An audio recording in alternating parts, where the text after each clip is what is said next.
Alors oui, je sais, j'en ai déjà parlé plein de fois, mais saviez-vous qu'il était possible d'avoir les mêmes sculptures en marbre comme à l'Antiquité, mais réalisées par des artistes contemporains? Et d'ailleurs, comme on dit, Instagram saw it first. Du coup, si vous voulez genre des petites exclus pour savoir sur quoi seront par exemple les prochaines vidéos, bah, je vous invite à me suivre sur Insta, Twitter, TikTok, tout ça quoi.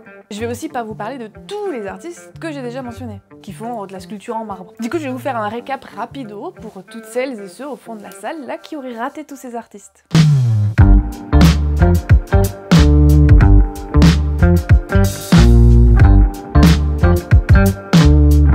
On va commencer cette série par des jolies sculptures, vraiment comme l'art antique, des belles statues, comme à l'ancienne, comme vous pouvez en voir au Louvre par exemple. Je tiens à mentionner quand même un truc qui me chafouine assez souvent quand même dès lors qu'on parle de sculpture, et j'en avais parlé dans ma vidéo sur l'hyperréalisme, ça m'embête un peu toutes ces femmes toutes nues. Parce que l'artiste dont je vais vous parler, Cicero Davila, bah, il a fait des super statues, hein, vraiment trop belles, trop bien faites. Mais il y en a aussi que moi je vais mettre dans la case limite. Comme typiquement avec Narcissa, là pour moi on est vraiment mais... Il y a toujours eu des sculptures de femmes nues. Mais saviez-vous pourquoi les sculptures de l'Antiquité, les dames étaient toutes nues? C'est parti pour un petit point culture. Les statues nues pouvaient représenter des dieux, des déesses et des héros mythologiques, renforçant le lien entre le divin et le monde humain. Le nu fait son apparition dans la Grèce antique sous la forme de statues associées au culte, notamment des représentations d'Aphrodite. Mais à l'époque, du coup c'est parce qu'il y avait ce délire de représenter la mythologie, représenter les déesses. En Big 2024, pourquoi?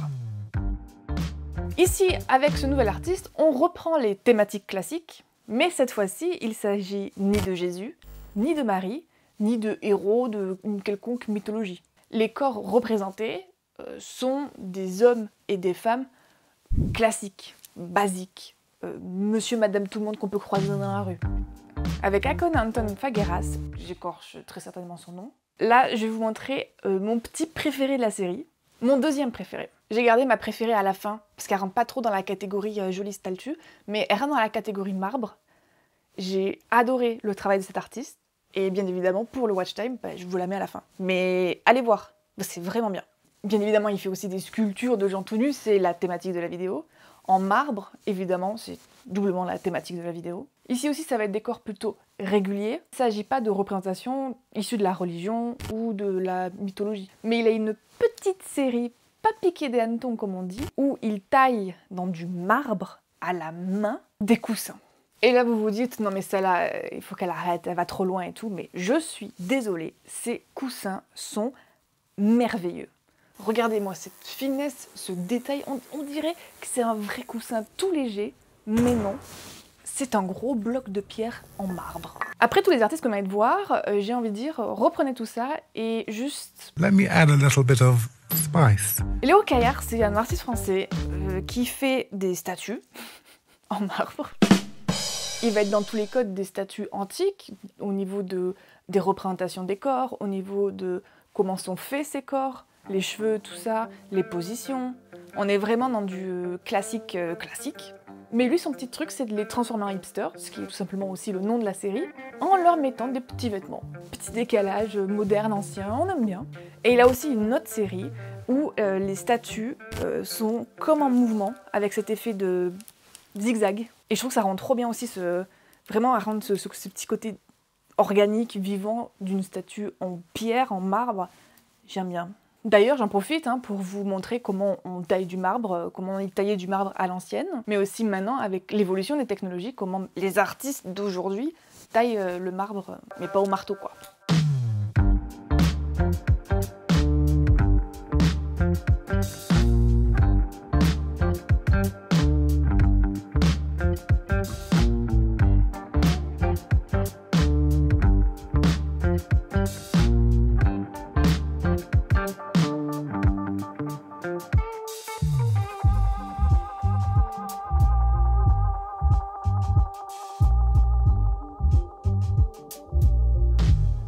Et il va y avoir l'italienne aussi, Francesca Bernardini.